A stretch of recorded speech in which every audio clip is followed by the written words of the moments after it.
Righty-ho. Shall we do this? Yeah, let's do this. Greetings and salutations. It is 9 o'clock on a Sunday night. Mel is feeling chipper. Yeah, because we are 3 hours away from Mel's birthday. Still in the old chair. Yeah, but we are here for the Sunday nighter. Right, let's get started. Where's the chat? Come on, chat. I thought we'd sorted this. Oh, clickety click. Click, click. Refresh. Welcome back, chat. Hello, folks. I see a gang of us all watching. All hail the Mel. Max is watching American Restoration. Odin's here. Hello, bud. I guess you'll be heading out soon, won't you? You'll be heading off into the wilds. You do that in the summer months, don't you, Odin? Living as a Viking. Loads of people are saying hi. Right, guys. The Google Doc is open for questions. Yeah, I got there early today. So, if you've got any terrain-related questions, that sort of thing, all you got to do is link down below, jump on, enter your screen name, say what platform you're on, and just enter your question. We'll get to those in about 10 minutes. Okay, I've already got one question in. But it can be terrain-related, book-related. On the book, a little bit slow this week. Didn't get as far as I'd have liked to. But there was a good reason, because I was sorting out all the photography stuff. I've also had a new laptop, and I'm forcing myself to learn how to be comfortable writing on the laptop, which is obviously slower than sort of writing where I've been used to writing here at the keyboard. And so I'm on this sort of like, how would you describe it? I'm forcing myself to become comfortable, so I'm a lot quicker in the long term. So, still in the materials section, want to get that nailed this coming week. I'm probably going to spend my, spend my birthday doing it, to be perfectly honest.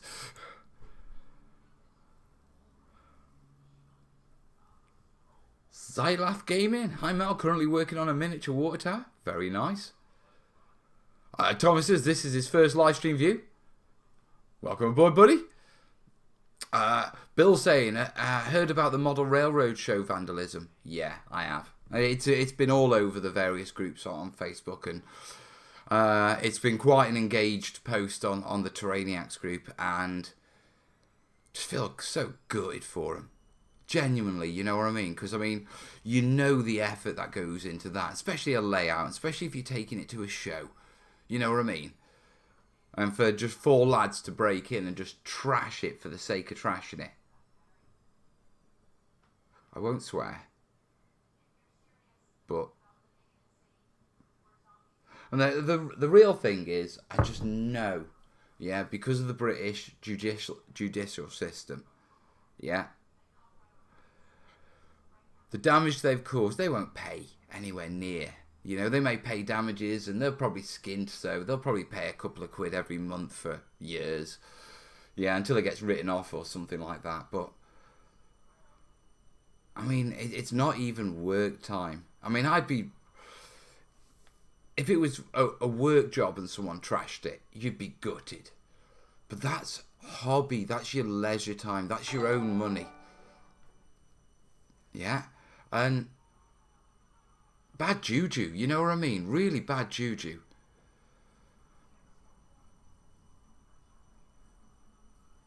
No full-time Viking stuff this summer? Oh no, just weekends in a couple of weeks. I will be fighting 30 times on the field this summer though. Kind of excited about the amount of combat, not the bruises.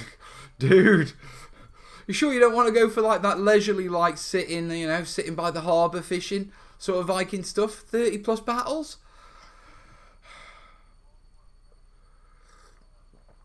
Oh.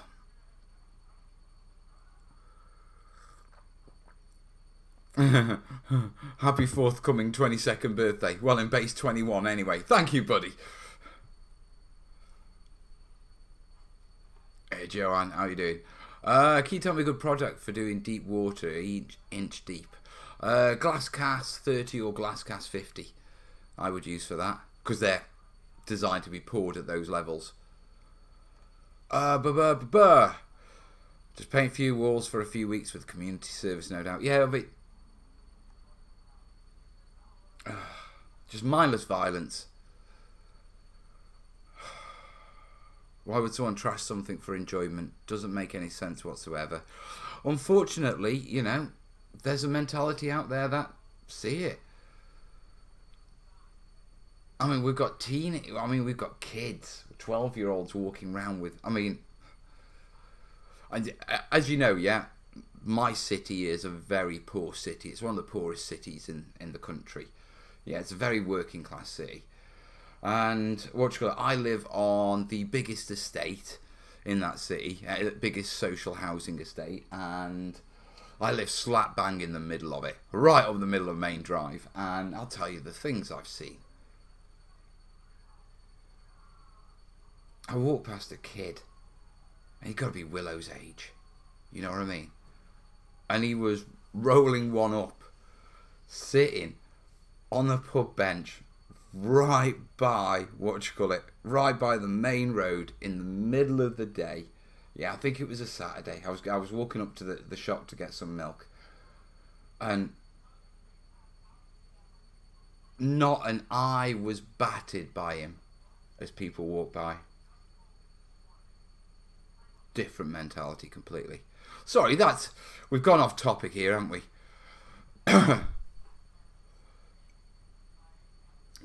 Games Custom saying he's very happy at my jungle table. Still working on that.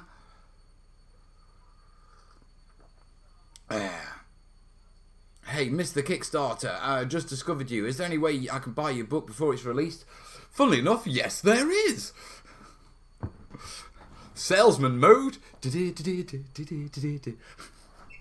Actually, no, backer kit is open, so if you were on the campaign and you pledged during the campaign, the backer kit, which is the shopping cart bit of you paid your money in, and if your money's waiting for you, you just need to go in and pick your bits and and put your details in and click your buttons, and it's all sorted. It's called filling out the survey. Yeah, all the information is on the latest Kickstarter update. Link should be down below. And on top of that, if you miss the campaign, you can jump on backer kit and you can jump onto the campaign afresh. All the information is in the Kickstarter update, which is either on my Facebook page, it's down in the description, or it's on the link in the latest vlog video, that came out today. So yes, you can jump on. Unfortunately, Pagan, there's plenty of fathers in the houses round here that it's the calibre, not the presence. On another update, yeah, proud dad moment. You will remember last week that Willow was slightly worried about her tests coming up at school, her SATs. Yeah, and she nailed them. She absolutely nailed them. She got 100%. There were 3 tests. She got 100%, 100%, and 99%. So, sorted. Your Kickstarter link is not in the description, mate. Right, I'm going to have to go sort that. Hey, Jake. So, yeah. Willow's nailed it. Absolutely nailed it. Now, so far, I've only got 2 questions. That's going to make a long show, isn't it? I've got nothing much I can ramble about unless you want to talk about rambling and setting up laptops. Mel's been a very dreary boy this week, to be perfectly honest. And I haven't even done anything. I haven't treated myself to anything at all. I know I've been getting stuff to do the book and that sort of stuff, and I've got to order the new chair. I've got to get round to doing that. Yeah. But I haven't treated myself to anything, or it's my birthday tomorrow. And I was sitting back and I'm thinking, I haven't even thought about a birthday treat or anything like that. Everyone's saying good for Willow. There must be a bit of a lag then. But yeah, she did good. The girl did good. Proud dad moment, you know what I mean? at the various links. I'll throw that in the description pretty darn quick. Once I figured out the new streaming platform thing that YouTube are doing. They like messing around with things to YouTube. Latest updates. There we go. And copy that. Across to there. Down to there. Paste that in there. Right. If you give the page a refresh, or give it a little swipe and refresh the screen on YouTube, yeah, the link will be there now. Okay, that's to the Kickstarter post, and then you can follow it to wherever you need to go. Right, back to the chat. Treat yourself, mate. You deserve it. I don't know what to treat myself to, Alfonso.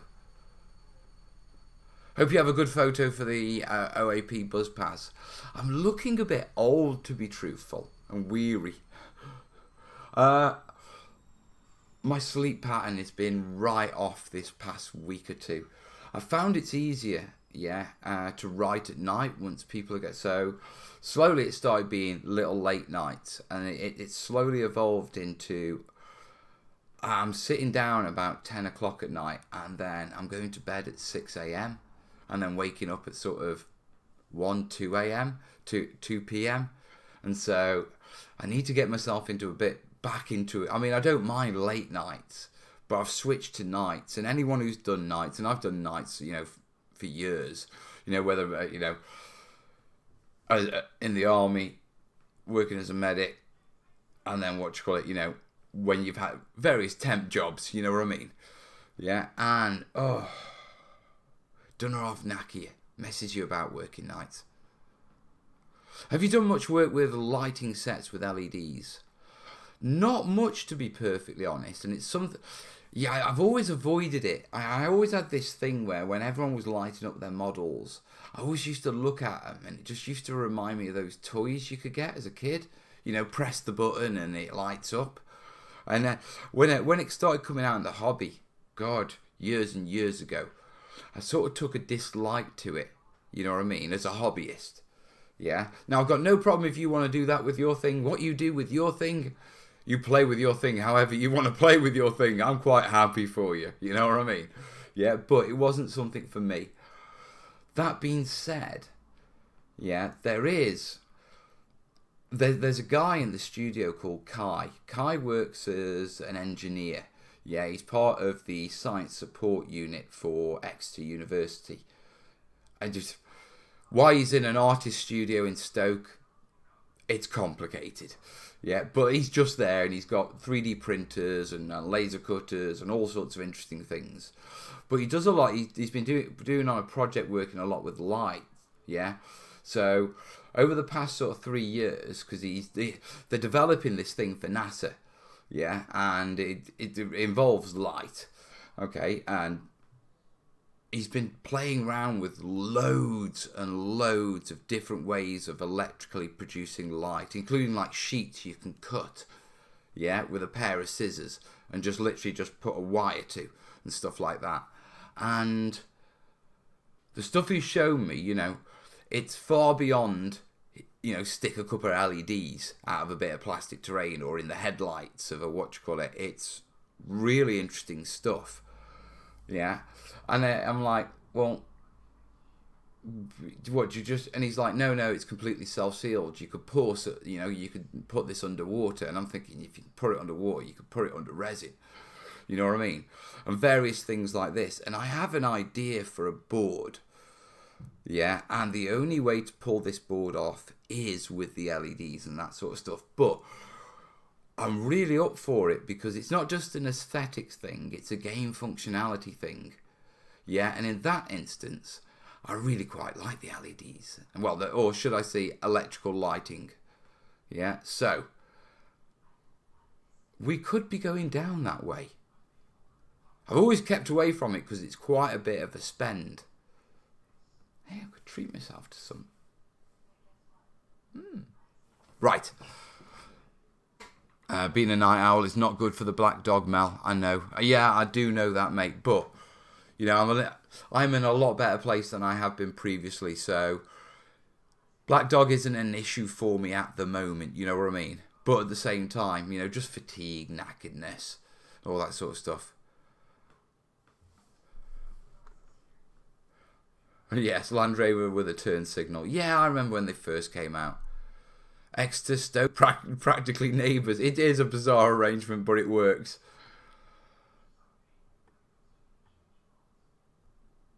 Thanks for the Kickstarter reminder. I knew I'd seen an email from Dave.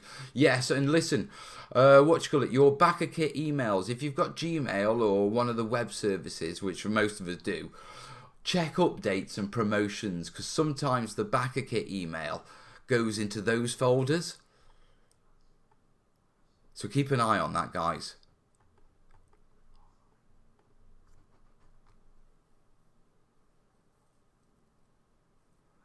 Martin's saying lighting scenery can be cool, especially with sci-fi industrial. Yeah, yeah. Even more so in skirmish game scenery. Yeah, I've seen some good ones at Salute and stuff like that. But lighting the models' bases themselves is weird. Model bases being lit, yeah. Well, like I say, it's your thing. If you want to be, play with it however you want.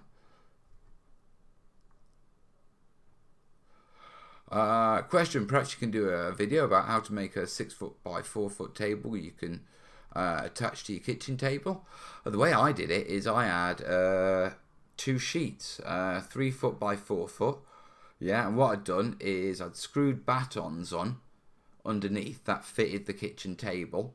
Okay, there was a latch on on either side on one of the battens, and it was to go to a catch on a matching batten on the other side, on the other piece, so that when you put them together, little latch, clip it on.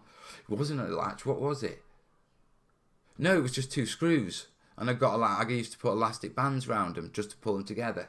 So I screw in each of the battens and a couple of elastic bands, and then what I'd done is I've got a blanket, and I'd used hot glue, and I just glued that around the inside of all the battens like a sheet.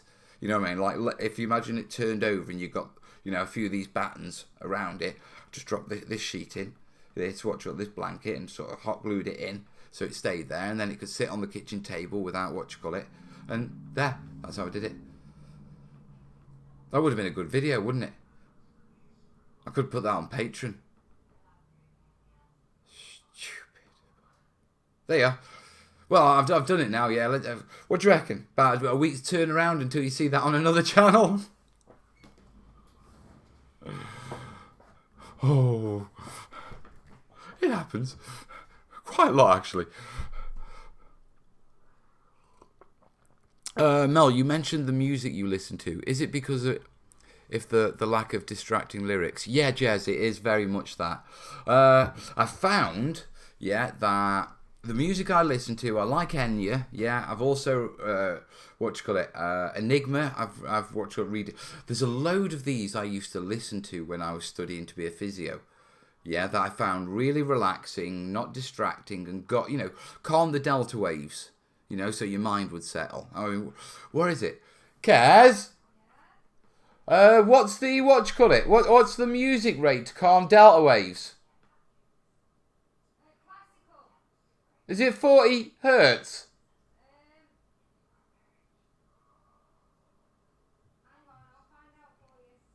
I'm sure it's 40 hertz, but it's tuned at a certain rate to just to calm your delta waves. If you don't know, your brain activity, it jumps all over the place. So things like pop music, the beat and the hertz that it's actually, and the energy it's put out at, your brain finds that addictive. Yeah, and it's very stimulating, but at the same time it's very distracting. So banging on the latest hits is great for entertaining you because your brain likes it and it makes it really active and it releases the happy hormones. So. And that's why, there's that one track that you keep listening to because you're literally addicted to it. Yeah, you're addicted to the endorphin high you get off it. Classical music and more calming music, has another effect where it actually calms everything down and it allows the brain to focus. Yeah, and so Enigma, Enya, Sacred Spirit. Now, some of them have lyrics in, but the lyrics are either so subtle that you don't really hear them, or in the case like things like Sacred Spirits, because it's Native American music, you don't know what they're saying anyway. You know, so you can't be really distracted by the lyrics. X Saints is asking me, are you planning on making a hill for the jungle set? Oh yeah. Oh yeah. I've got a couple of ideas along that line, but I'm saving those. Would jazz or smooth jazz be included? No, I don't like jazz for some reason. I think the reason I don't like jazz is jazz has a randomness to it. Yeah, or it can. Yeah, and I've never really liked randomness. I like melody. You know what I mean?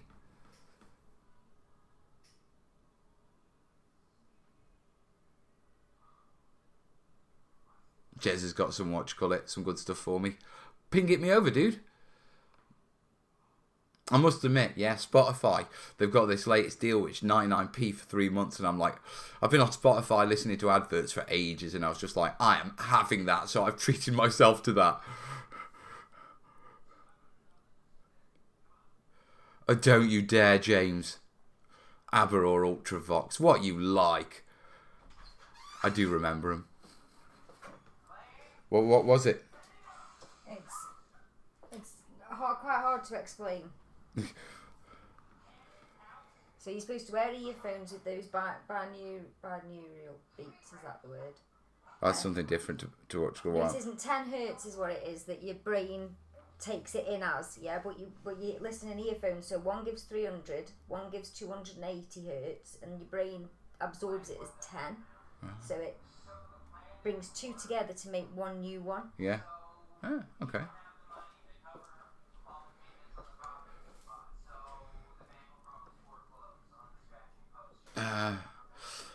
I guess Metallica's Kill the Wabbit is off the playlist.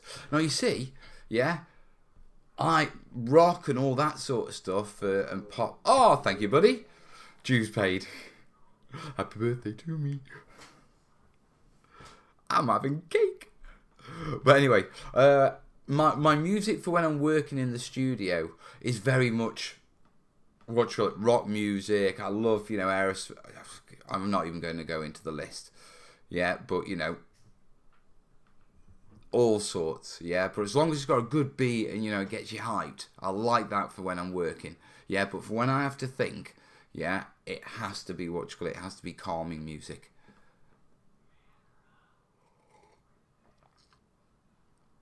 I only remember Take That the second time round. Do you know what's really awful? Yeah. Kez used to hang out with Robbie Williams. He's from Stoke. Yeah, they used to bob school together. Yeah, he used to have a thing for her best mate, Sarah Walker. Yeah. Her nickname was Skier. Yeah. Because she liked skiing. So, but anyway, and so Kez used to actually hang around with him.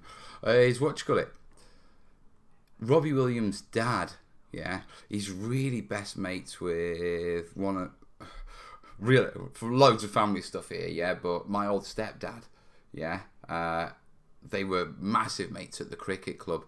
Even my brother's kids went to the same kids that his brother, Robbie's brother and sister went to, yeah. So with regards to remembering Take That.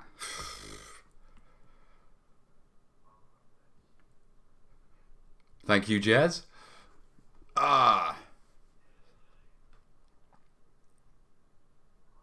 Sabaton. My God, now you're talking.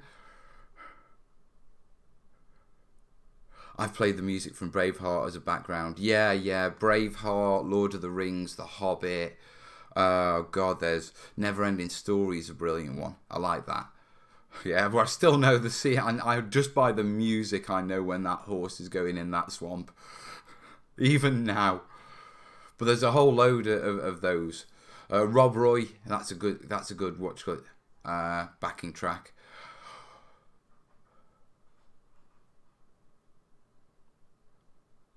Different Gear saying, bloody hell, this Enya music is a different vibe, really relaxing. Yeah, go back to I tell you, I like I like the stuff she was doing in '95 because I mean that's when I was studying. You know what I mean? Yeah, that's when I was 20 and that sort of thing. So Go back and have a look at that. And like, I think, is it Watermark, one of the albums? And it's got a real, it's got a happy chill to it. You know what I mean? Thanks, Mel, for the Enya. No worries. You see, yeah, I turn around, I say, right, we've got no, we've got next to no questions, yeah, I've got nothing to talk about. And we've just spent, 15 minutes chatting about, different chilly music and how we work and how, what music we like.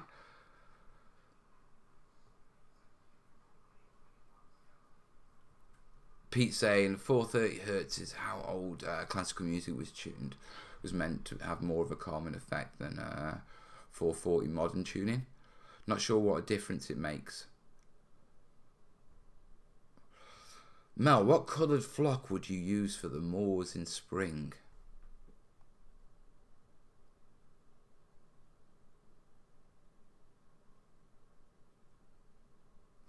It's still going to be it's still going to be a dark colour, mate, even in spring. Because the plants that grow on moors are used to very desaturated light. Moors tend to be bleak, overcast, that sort of stuff, because of their situation and the location. And so the plants that grow there would be darker green. You tend to get the lighter green plants where you get the better sun. Not because the sun, not because the sun makes the plants lighter, but the lighter green on plants is actually a different chemical to the darker green. But it's the lighter green, it costs the plant a lot of energy to make, but it converts sunlight really well.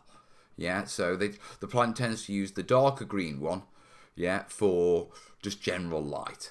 Yeah, and if it's got anything like sunny, it'll bang the lighter green in one because it can get a better conversion on the photosynthesis.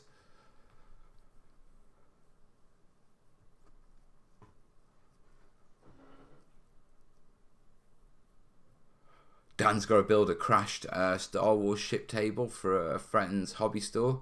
I've done a ton of 40k stuff, but this is new. Crash it into a desert, mate. That way you can build up the sand around it and then make scatter pieces. And then, because it's sand, you can just blend it in.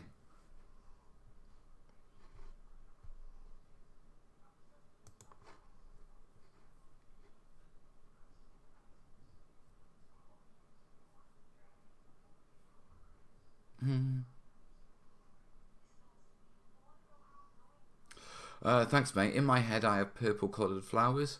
Yeah, you'll get heather up there. You know what I mean? So you can sprinkle in heather, but generally still go for the dark greens, mate.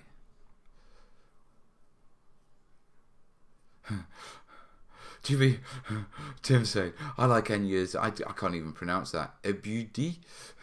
Yeah, no idea what the hell she's singing about, but it's a motive. Yeah, that's why I like it. It works really well for me. Right, I am going to... Oh, Smeg, we've got 9 questions. Right, we better get cracked on, haven't we? Okay. Pete Carter's asking, if I built the... Right, yeah, so question time, folks. Now, this is question time. What we do is I answer the questions that are on the Google Doc. While I answer them, you chip in with your answers, so I can... So by the time I've finished, I can look at the comments and see what your answers are as well, and we can wrap it up nice and neatly before we go on. Yeah? That's the plan.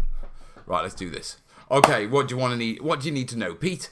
Right, if I build the Sarissa Precision Double Arch Stone Bridge, I don't know the kit, but go on, and it has laser etched cardstock for the road surface over the bridge, which is a bit weak. What would you do to make it a bit more robust? What I do, mate, is first off, I'm going to imagine that we've got essentially 2 sides with some sort of brace that the laser etch card is supposed to bend over, because that would be the logical thing. Yeah, thinking of that. Now, what you could do, okay, is you could go along and underneath of the card, you could get, let's say, balsa wood, okay, and cut the balsa wood. You could either do it, you could use lollipops or coffee stirrers, I suppose, but have them aligned, yeah, when you glue them down, so they'll bend with the cardboard. Yeah, because that's basically giving you support strips. So there's two ways. You could probably do like coffee stirrer strips, lots of little strips that, you know, you'd be able to bend over. So they go, but they're basically struts between between each of the two sides of the bridge. Or you could get a thin sheet of balsa and use the grain to make sure the grain goes, you know, as struts between the bridge, because that way it'll bend, but it'll still give the sort of stability for putting models on. Yeah, I would do that. Yeah, before you prime it, and I go with a rattle primer over a brush on primer with cardboard. Right, that's what people are saying. Glue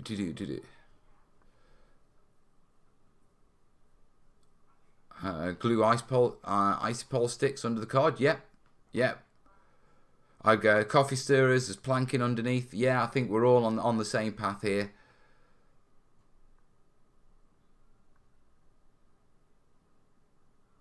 Red Green's back. He's just seen the last of Red Dwarf. I gave up before the final seasons.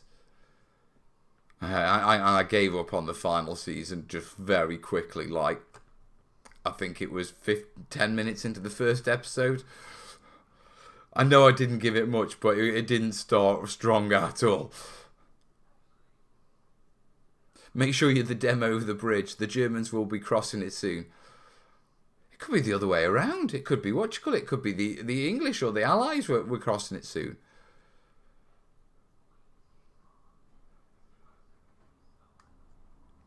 Thanks, mate. Wasn't expecting card to be part of the kit. Sarissa do use a lot of card, and a lot of companies do use card because it's the way of getting the thinner details, and also it's the flexibility. You know what I mean? Yeah, Bill's saying basswood. Have you done a video on how to build ladders, or do you know anyone who has? Yeah, I did one on the quick tips video ages ago, or in the building, because I made a jig out of plastic card. It's like you just laid all the bits on. So everything was regular and everything was like that. You'll have to go do some digging. Just do terrain tutors, how to make easy ladders. Yeah, stick that into YouTube, you'll find it. Right, so let's move on because we've got questions to do. Amath, watch on YouTube. When will you order the chair? Health before cash. Right, okay. I will order the chair tomorrow. I've got to order it. It's just...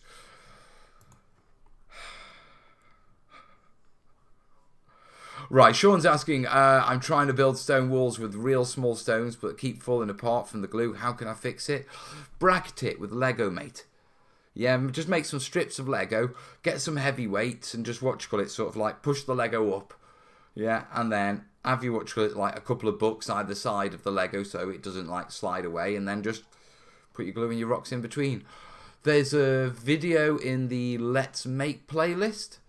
Yeah, showing exactly the technique. The only difference is I build a sort of jig out of Lego. So the two sides on a Lego bit, I put greaseproof paper in. Yeah, fold it over. And then I just mix rocks with PVA and just sort of put it in as a splodge. And you use it as like a mould for walls.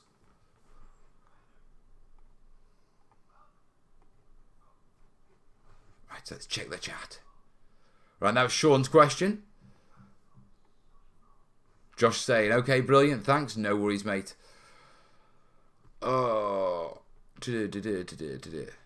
I'm fast, I'm on the ball. Right, I'm going to move on to another question then.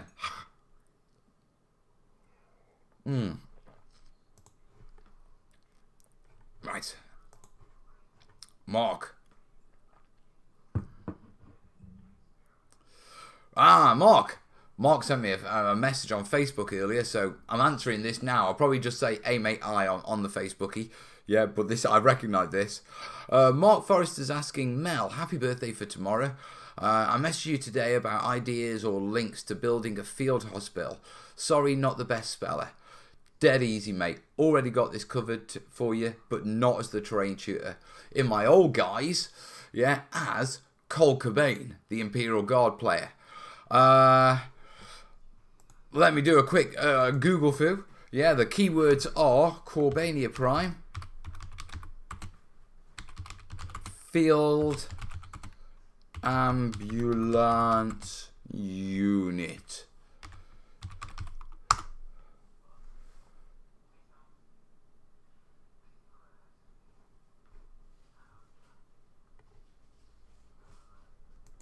That's rare. I'll just got I'm knowing the top one.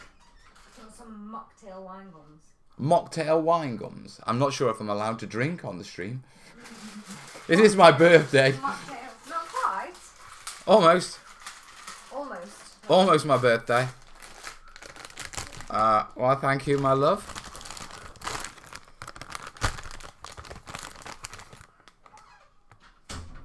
Sweeties. Mocktails. I'm posh tonight. Right. I'm trying to find... That's the link I need. There you go. Right. I'm going to post this in the chat right now. There you are. That's the link to my old Imperial Guard Field Ambulance unit. I did a conversion because I'm a medic, but, you know. And so I did how to make the tent. Yeah, I did how to make the stretcher and the, you know, the guys on the drips and the guys on the mask having themselves cut open. And this is my modelling, my toy modelling in that link that's on the screen right now. Yeah, there's all sorts of stuff on it. Yeah, me converting up my ambulance unit. Yeah, I turned a Chimera into an ambulance. Yeah, it's got pictures of the type of different ambulances. Thank you, Dan. But yeah, there's the link for that, guys. I'm not sure what I think of these. Thank you, Dan. Happy birthday to me.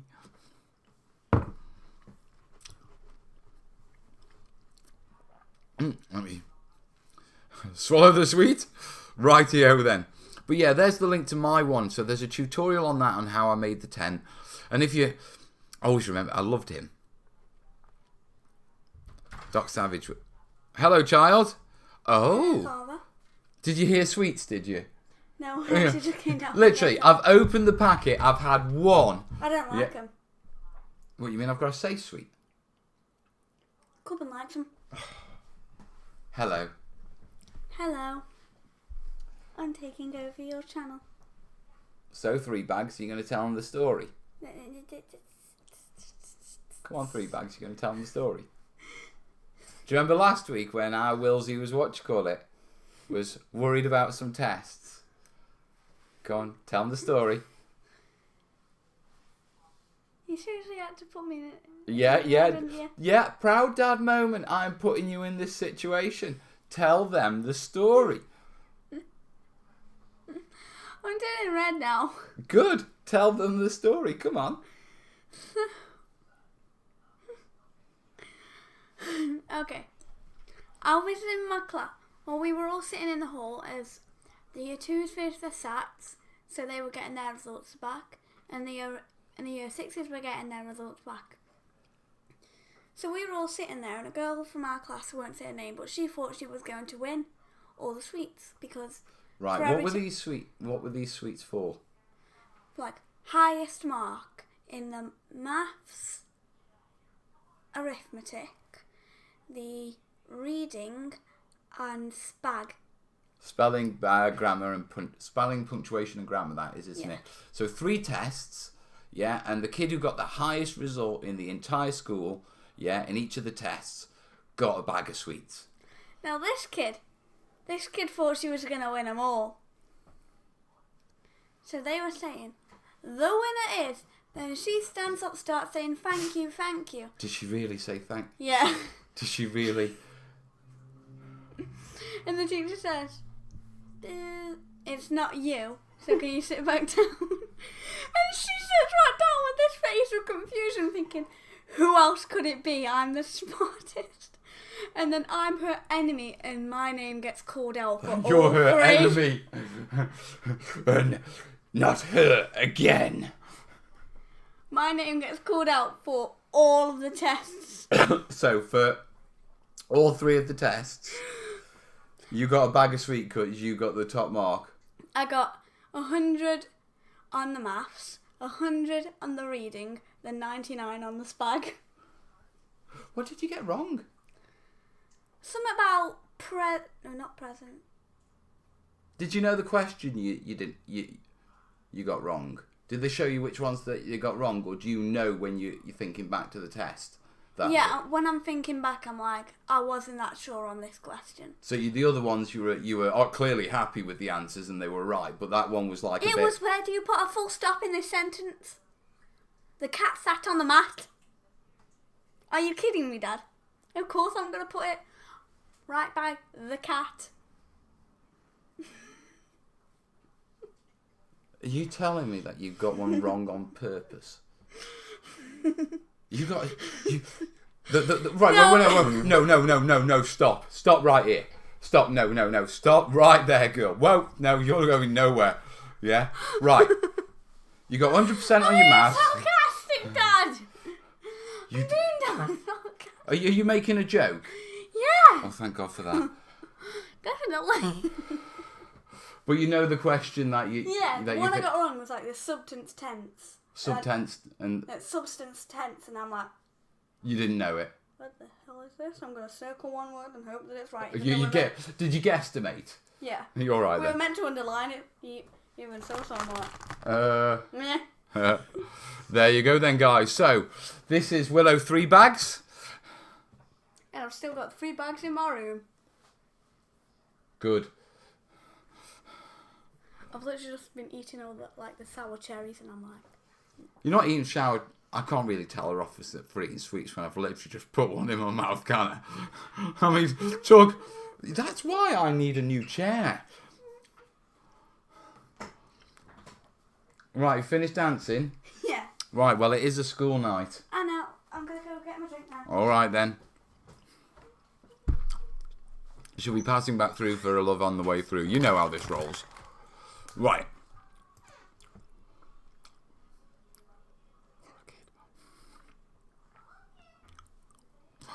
She's thinking you too, bro. I know, mate. I know. I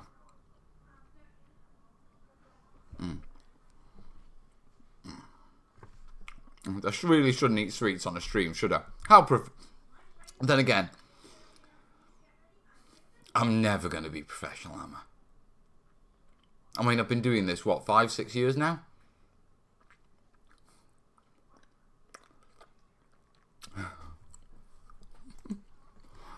Right.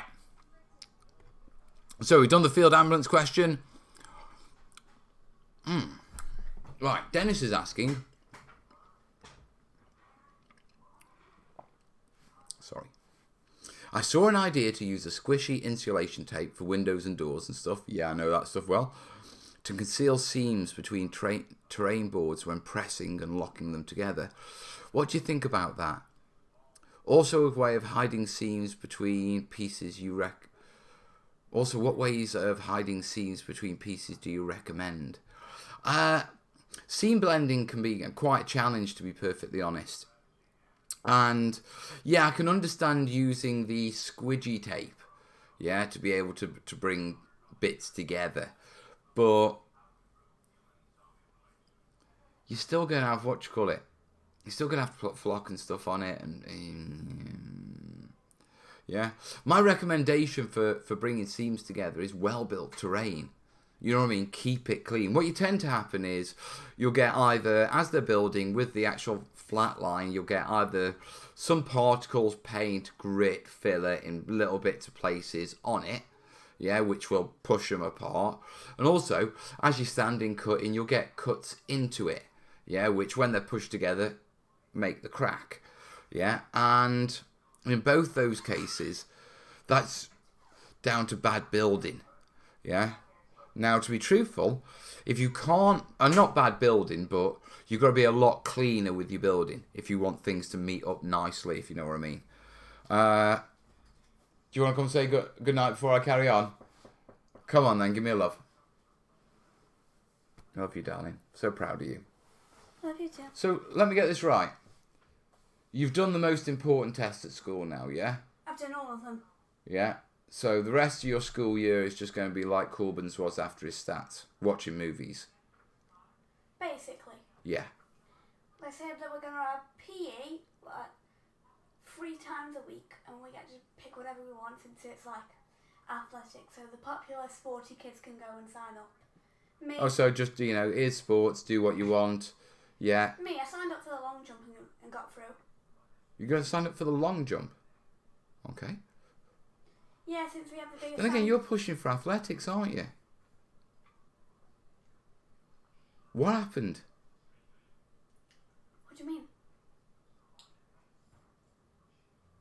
Willow, in your entire life, yeah, athletics is not something I would associate with you. Why? Do you remember when I asked you if you still hung out with Casey? And you said you were still friends, but she's a sporty kid, and you just look at her and think, dang, no. That's why. She's like a popular sporty. Oh, popular sporty. Like So, popular sporty are those ones that like... The ones who aren't popular sporty, they mess up in PE, they're getting a week of being mean to. It's weird in our school. yeah, clearly. You know Daniel? Look, drop the names. You know... Well, don't even start that conversation because you've already put a name out there. So, yeah, let's end that one there. Yeah, but anyway, yeah. So you're on chill time for the rest of the school year. Yeah. Nice one. Yeah, you've worked for hard Since for we're it. like the biggest sand jump in our school, it's like from this end to this end. Yeah. All of the other schools come down to ours, and I'm on the team for the long jump, so Nice one. Well, I'm gonna beat everyone. you try hard, I darling. have an idea. If I dig up the sand pit, cover it with a little layer, then I'll tell someone else to go first. And then I hope that they jump into the wrong spot, they fall, then I'll go and I'll win. You see how she did in her exams, can't you? I'm knackered. When she hits 16. Right, you, come here. Right, good night, God bless, darling. I love you.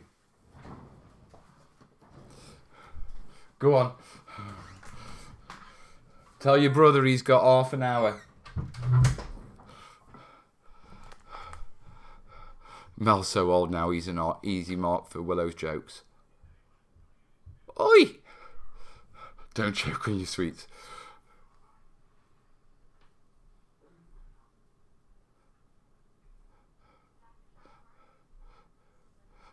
Bro say don't do this at home. Mel says here's how to do this at home. School clicks. Oh joy. Oh mate. Schools, I'm not going to bash Willow School because every parent I ever speak to, yeah, and my experience at school and every experience I've had talking to parents all through from when I was at school to my kids at school, yeah, every school has cliques. Yeah, it's just part of kids growing up and being grouped together. She's not driving yet? No, not yet. Hey, up north. Hey Mel, do you decorate your house or do you get the painters in? Just curious what the cost is in the UK. I'm poor, mate. I paint my own walls. To be truthful, I've had painters in a couple of times, yeah, but it's always been a case of in return for free physio treatment for their back. So there was a time, when I was running I had a part-time job running my own sort of sports injury and back injury clinic, as a physio, but just basically a bit of private physio work. Yeah, from like a little, sort of surgery I used to, like doctor's surgery in this sort of like health farm I used to rent. Yeah, and they used to put aromatherapists and all sorts of people in there, but I used to do all my back work in there. Yeah, and if someone would come along, and I'd always ask them what the profession was, and if they go painter or something like that, I'd be like, and I'd drift it into the conversation. Do you know what? I've got a wall that really needs doing. You know what I mean? Painters, mechanics were a fate. Oh, really? I'll sort you out, mate. Don't worry. You could do with a few more treatments. Yeah, and they go, to be truthful, I could do with someone having a look at it. You know how it goes.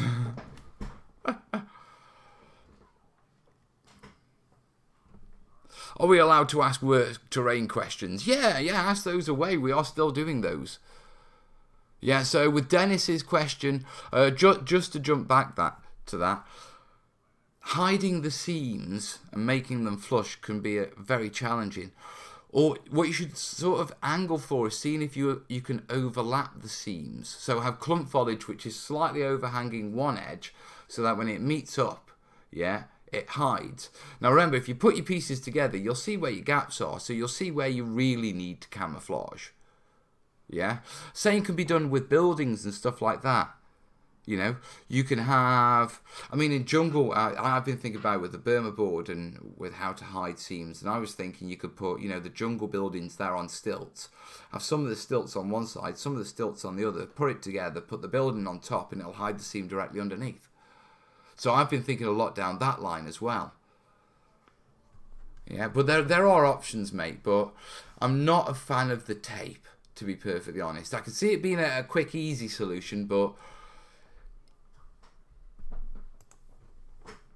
Pagan's asking, sorry, it's a Kickstarter question. No worries, mate.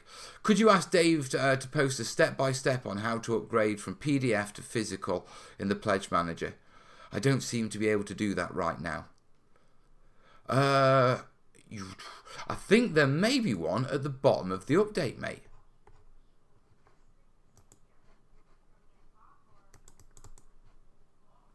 Click here to change pledge level. Right. On your step 1, when you first go in, there's pictures of how to do this at the bottom of the Kickstarter update, dude.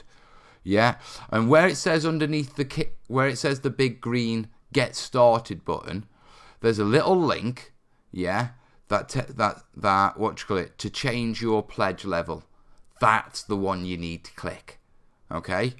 Yeah, when you go to that, it will say select the new pledge level, and it'll give you boxes, yeah, of like the pledge levels from the Kickstarter, and you can change there.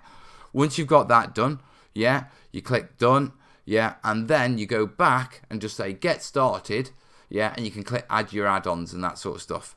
So it's the little link under the get started one. So if you need to change your pledge level when you're going in, so let's say you've pledged for $1 and you want to get the book.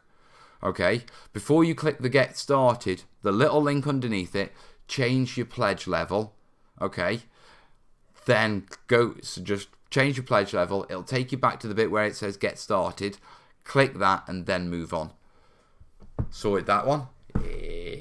Getting good at this stuff. Right, so Pagan, any more problems with that, mate? Yeah, just hit me up.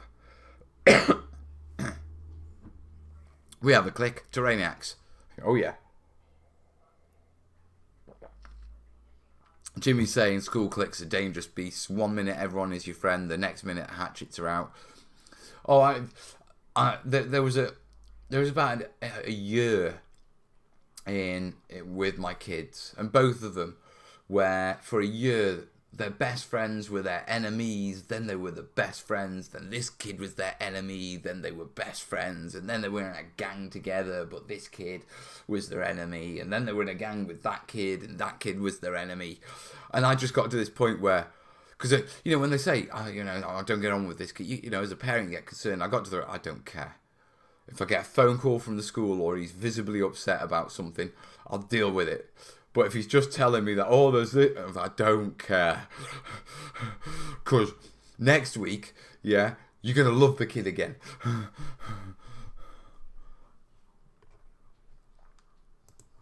Okay. Right, I will check the PayPals because I know some of it. I miss someone occasionally. Okay, what all snacks do you like? I think I'm on Twitch, so I'm not allowed to actually give out the name or show brandings. Or is that just for affiliates? I'm not sure. So this is just a random... Sweet, but that's the snack I like. No worries, Pagan. Glad it's sorted.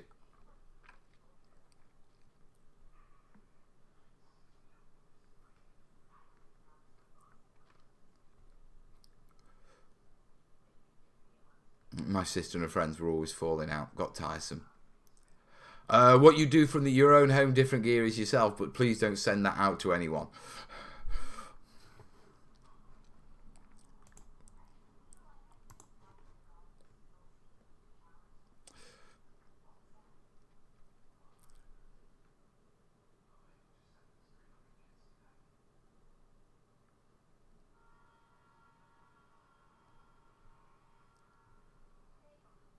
Right, Max is asking, what do you call it?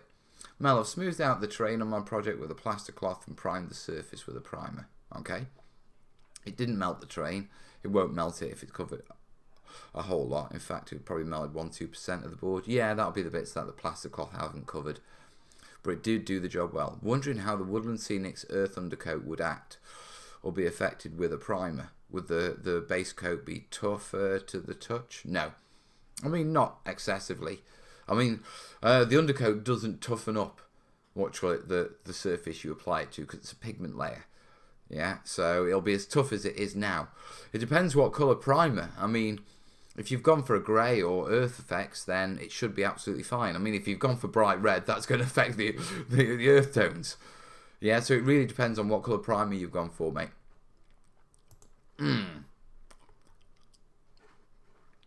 Yeah, Jace, how you doing, buddy?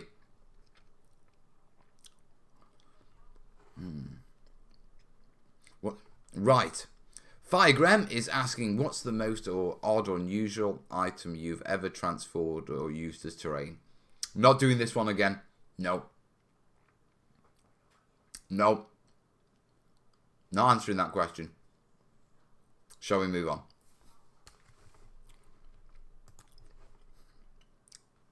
It's Pete Carter again. Is there any terrain building tasks that you do in your head? Like, do your head in. Do in your head. Do your head in. What don't you enjoy making? And I'm not talking about palm trees. I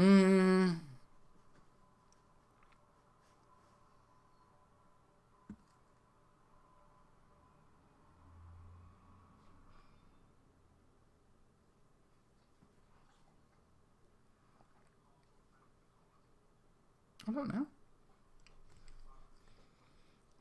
I mean, even when I think about the jobs when I think, oh, they're, you know, that's laborious, I still enjoy it.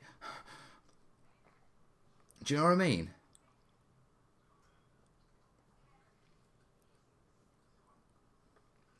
Hell, I still enjoy cleaning out my paintbrushes after it.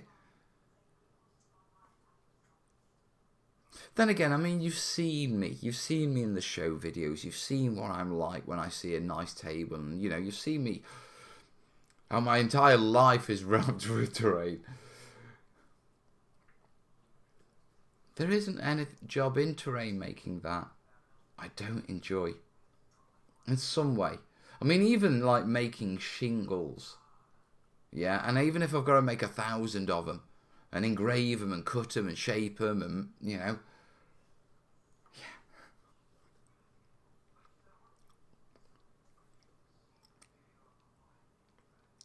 haven't seen Kat yet this stream. Are they MIA? I had a feeling she's travelling, to be perfectly honest.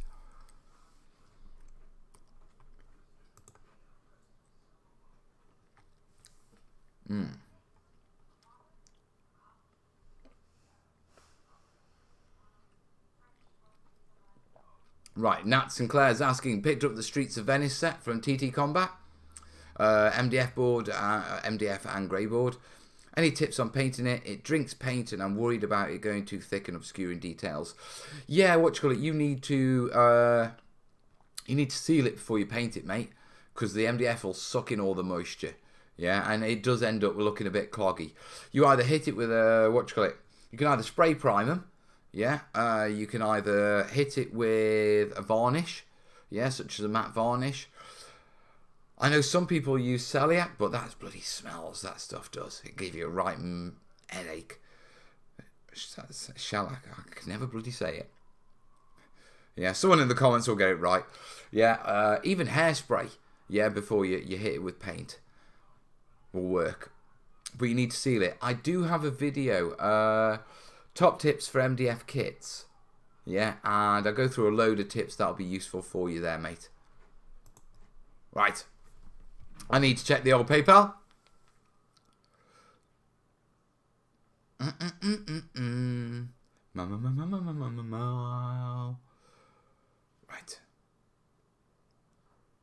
Here we go. Make sure I'm not missing anyone for the Brucey bonus. Ooh. Right.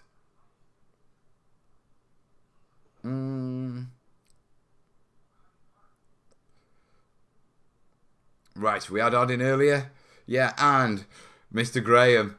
Mr. Graham, he sent 20 quid. Yeah, I'm assuming for the new chair.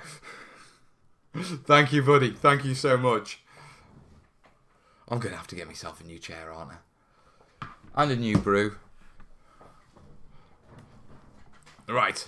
Nottingham Board and War Games Club. Found a £1 store. Primer works well with MDF. Yeah. At the end of the day, what you call it? Primers. Most primers will work.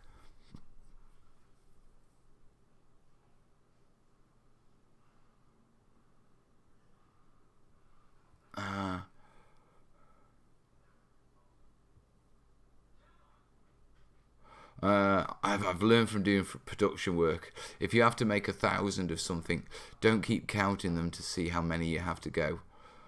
A watch pot never boils.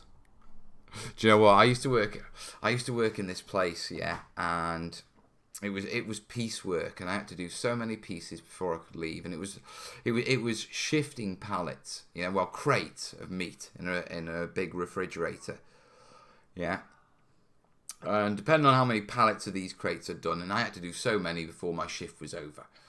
Yeah, and we used to have these. They used to put these stickers on the on the pallets and stuff. And I had this massive row, and I literally counted off the pallets. I did. I knew exactly all the way because that's the way I work. Yeah, not some vague idea of how many I've got. No, that many. Pick up the pace.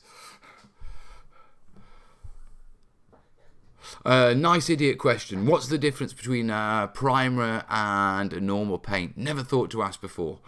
Okay, a primer, yeah, it comes from the, I think it comes from the Italian, which is a derivative of the Latin, but it comes from al primo, yeah. Al primo means in one go, one coat, yeah, and so a primer is a one coat going over. Now, it's often confused because we think primer comes from prime, meaning a prime number or first. Prime is often sort of hung around with, and therefore it's often thought as primer is the first thing you put on it. Although, now primer is the first thing you put onto a surface, yeah, because it primes the surface for paint, okay, but the term primer, yeah, actually comes from al primo, which basically means one broad coat. Yeah, you can tell I've been hanging out with Fred, can't I? Yeah. Now on top of that, yeah, primer differs from acrylic and slightly from paint in slightly a different way. Its binder is far more contracting. Okay, because the idea is that it goes down and it shrinks and it sticks itself to the surface. Yeah, and it grips real good, which is always why paint applied to primer compared to paint applied direct to a surface always sticks better. Secondly, the primer's surface, microscopically, is actually designed for the paint to grip to. This is, you'll know, and everyone will know the difference between trying to put acrylic paint onto bare plastic, yeah, whether it be a model kit or whatever, compared to putting it on a prime model. Yeah, it grips better on a prime model. Yeah, but the primer is designed to basically slap round the surface that it struggles to, grip on, and provide a surface to apply paint to. Now, as a little cue, yeah, Halford's grey is called a neutral grey. It is completely colour balanced. Yeah, so if you want to do any colour work, yeah, including white balancing cameras, yeah, Halford's grey is the perfect grey, yeah, to start from because it will not influence the colours you put on top of it as a primer. Now, there are many primers that are essentially sold as paints. I use a lot of cans that are, I use a range of flame cans, and they're not primers, they're just the paints, but they work really well. For the case of terrain, unless you're working with plastic, metal, resin, they require primers. Yeah, if you're working with filler and grit and all that sort of stuff, primer or acrylic, spray paint, exactly the same. Yeah, you will get the same effects.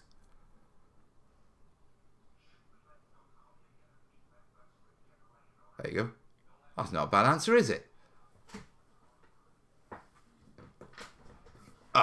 Everyone's repeating what I'm saying in the comments because I know I've got it right. Dave's asking, any plans for tutorials on making alien plants for science fiction or fantasy games? There is plans. There is. It's weird, yeah. This whole book and Kickstarter thing, it's been a bit of an adventure for me. And it's been a bit of a life-changing adventure, to be perfectly honest. Not just, you know, the security that the success of the Kickstarter has actually given me. You know what I mean? And it tells you something when, as I say, I live in one of the poorest cities in the city, and I still live in slap bang in the middle of the poorest section of the poorest city. You know what I mean? So security and that sort of stuff it's good, but also from the old noggin stuff. You know, anyone who follows me closely will know that. You know, especially traveling to Adepticon and that sort of stuff was a big change for me. Yeah, and doing the book has been a big change for me as well, because it's making me far more structured and planning and thinking and you know what I mean, organised, because I have to be. Now, prior to this, you know, the channel's very much run as I do this, we keep doing this until we start a new project, then we do this, and when things come out is when things are done, you know what I mean? And I've got a vague idea of what we're going to be doing next, you know, and it might change by the time we get there. With the book, I know exactly what page I'll be working on what week, you know what I mean, over the next couple of months. And I'm finding that although it hasn't jumped over to the channel yet, it's starting to go that way. You know, one of the things with the book was I figured I need to work efficiently. Yeah, as efficiently as possible. So, you know, my book is what you call it. My working pages are stored on what you call it, cloud drives that I can access from multiple devices and all that sort of stuff. And now I've started carrying that thinking of the efficiency of work over to the videos. And I did a little test one, yeah, because I filmed a vlog off my phone, and with my new laptop and what you call it, you know, I tried a different way of editing it up, getting it onto YouTube, and it was so much faster. And not just rendering or anything like that, or that sort of process, but the process of transferring data from a phone to a device. The process, you know, because I'm using templates within like a bit of third-party software on YouTube. So that's making that really quicker as well. Like dish line instead of job.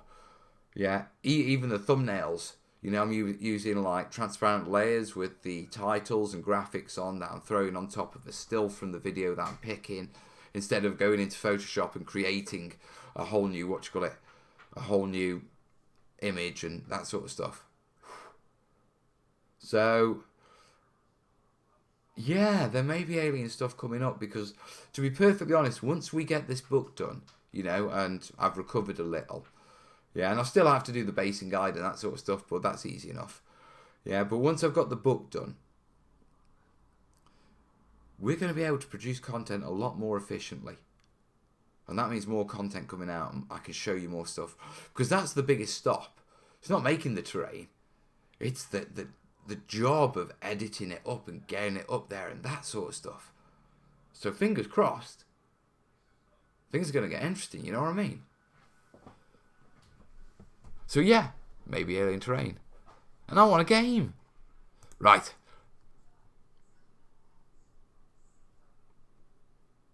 Right, Tom's asking me, have you ever looked at a piece of scenery and thought, I couldn't do that? Or do you just think, I need to learn that? I have to say that I have to give two answers to this question, to be utterly honest. Yeah? And it's a 50-50 answer. With regards to the technicalities of whatever I'm seeing, it's, I need to learn how to do that. Yeah, but when you get up to like fantastic boards almost drip into art, and there's a lot of artistry, just naked artistry and pure artist skill in there. Yeah, and there's a lot of times when I look at some pieces and you can tell that they've been done by someone. I mean, I can't sketch. I'm naff at drawing and that sort of stuff. I've got a very logical mind. That's why I understand why things work and how things I can figure things out. But I struggle with the art stuff. I really do. Yeah. And having a logical mind and being a bit of a perfectionist doesn't help with the art stuff, to be perfectly honest, because art is very much the other side. I mean, art can be very perfectionist, but art is also very more forgiving of yourself and just letting creativity flow. And I can really struggle with that stuff. And so there's times when I look at pieces where I can wish I had... I wish my brain was wired the way the artist's brain was, the guy, you know what I mean?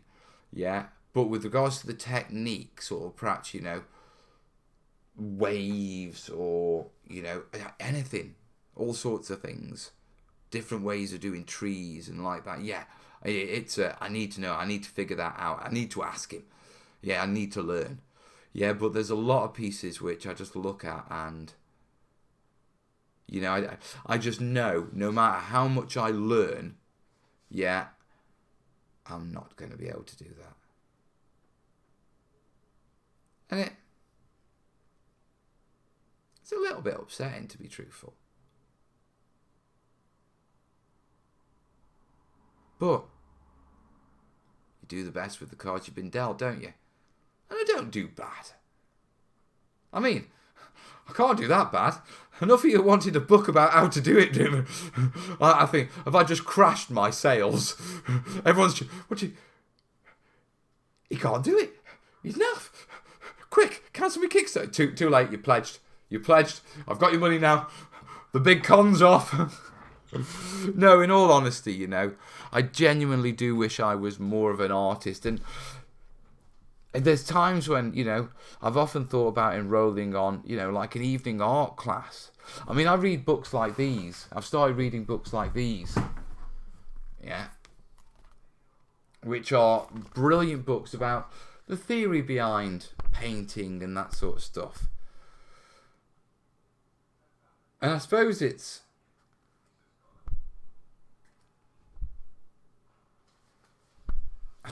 what you call it.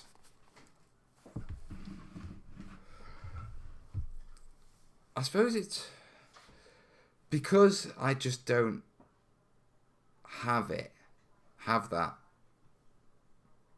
I don't know, gift, whatever. Let's call it whatever you want to call it. Yeah. My brain sort of compensates by saying, just learn as much about it as you can. Do you know what I mean? Narrow it down. If you can fill it, if it's a big bottle or a big cup, just fill up as much as you can. Because that's the best you can do. But yeah.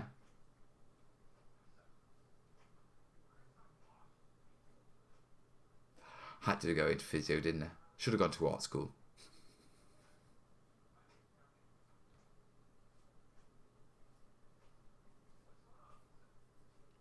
People are saying, back up your book somewhere. Oh, the book's backed up. Dave's got copies.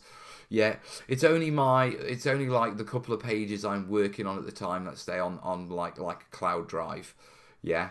You know, once that's done, it's archived, it's saved to I save it to a card that I have on my desk. So, you know, even if the internet goes down, yeah, and my computer dies, I still have it.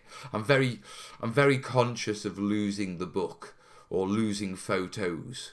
You know what I mean? So I decided I would back it up to, because I mean, it doesn't take long. You know what I mean? That once I've completed a section, it goes here, here, here. Yeah, it's like cut, paste, cut, paste, cut, paste. You know what I mean? Yeah, it's doable quite quickly. And I only have to do it, say, once every, you know, a day or two. I think a lot of us feel the same way when we look at your work, Mel.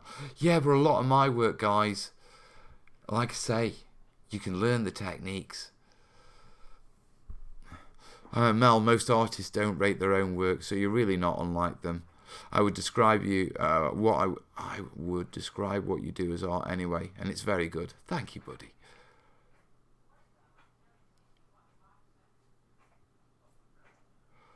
Yeah, what you're Nottingham saying, buy a NAS drive. NAS drive is network attached storage. You can't see it, but there's a 2 terabyte drive just sitting around behind there. I also put my videos and various photos and stuff on the NAS drive as well. One free up space on what you got on the computer. And if you're wondering, yeah, it's running. I can never remember which RAID it is. Is it strip it? It's running mirroring. Yeah, which is that RAID 0 or RAID 1? Yeah. I should invest in a new one and run RAID 2, which is mirroring and stripping. Yeah. Sounds disgusting, doesn't it? But basically it's a way of making sure you even if there's a hard drive failure, you've still got your data. Me, hard copy it all. Oh, I've got hard copies. Like that.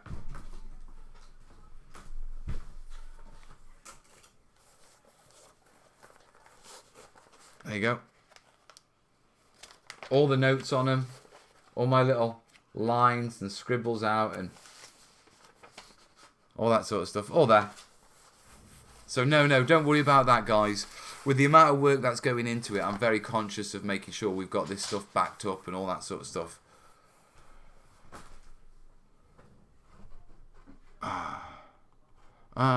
Check the chat. Bridge reinforced with coffee sticks, worked a treat. Nice! Terrain in action.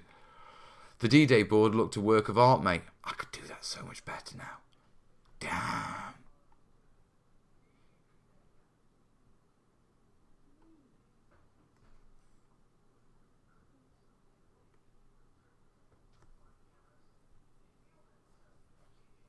Yeah.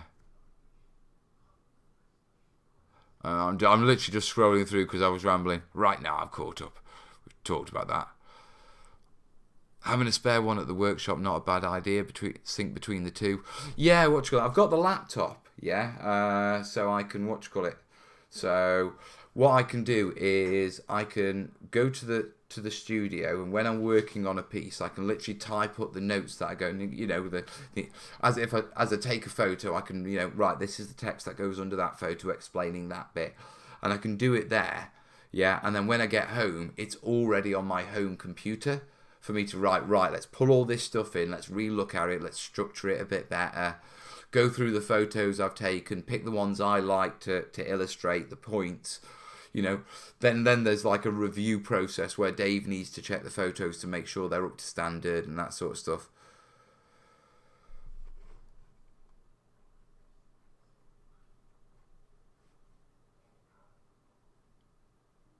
Red folder like the Chancellor's budget. It's probably got better paperwork in, to be truthful.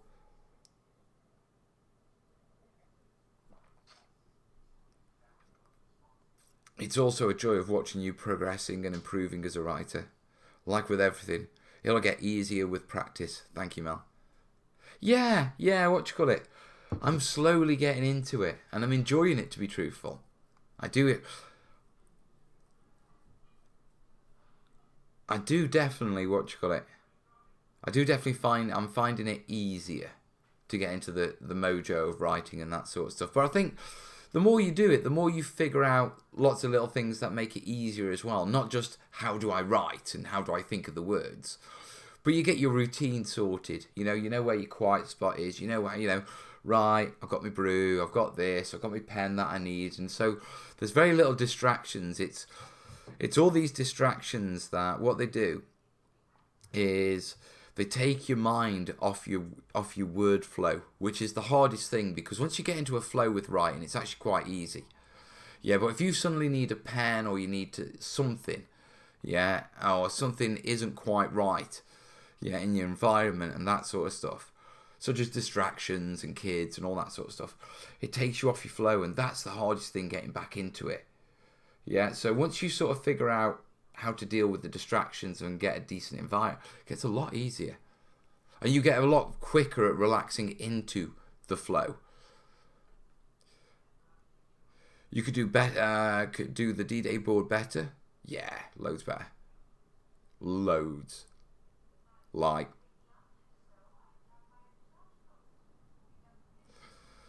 So when do you start the video tutor channel? The video tutor channel. I don't think so.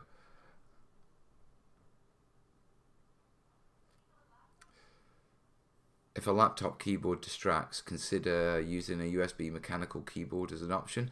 Yeah, I've considered that, to be perfectly honest, or a Bluetooth one. But I'm forcing myself to use the laptop keyboard because what I want to be able to do is take the laptop and, if the house is busy, I want to be able to just go sit on the bed. And what I don't want to have to do is take the laptop up and then go carry around a mechanical keyboard. So I'm forcing myself to get used to writing on the laptop. So I'm more used to that. So it isn't a hiccup when it's all I've got I can write on.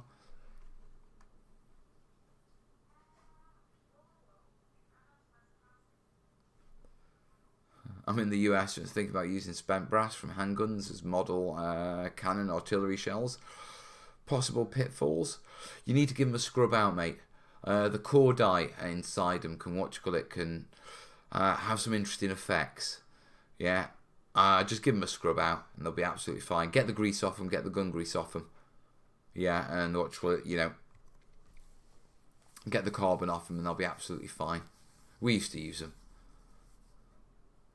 I used to have a 50 cal round. No, was it? What was it? Was it 50 cal or was it 30? We'd acquired one, from this big drum of empty shells on this RAF base. And where they were doing the pilots were learning how to dagger. And there was this, we were doing a med cover for a cadet camp, and we wandered around this corner, and hey, what's that? That's a big barrel of brass. That is. They're big, and they were big, chunky things, about that long. Well, I have a couple of them. I haven't seen one of those before. Shiny kid syndrome, as you do. I think I've just admitted to breaking military law. Actually, we did return them because the RAF specifically asked for them back. So they were returned. Most.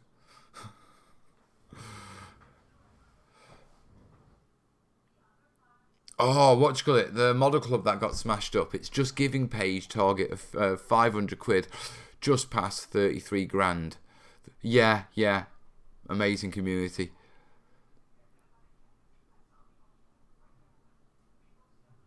Yeah, what do you call it? Jimmy's saying he used spent cases from .22 bullets, made ammo for my Imperial Guard basilisks.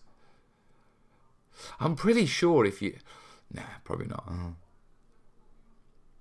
Anything other than .22 look way too big usually. Yeah.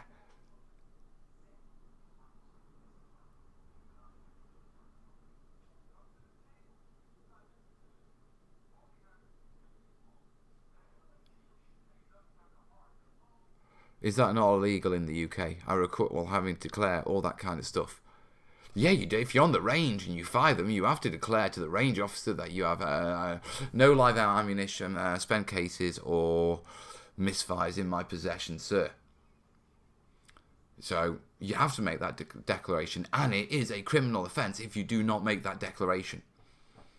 If you're wandering around the back of a hangar and find a barrel and there's no range officer to ask you that declaration, you've not made a false declaration. Your Honour.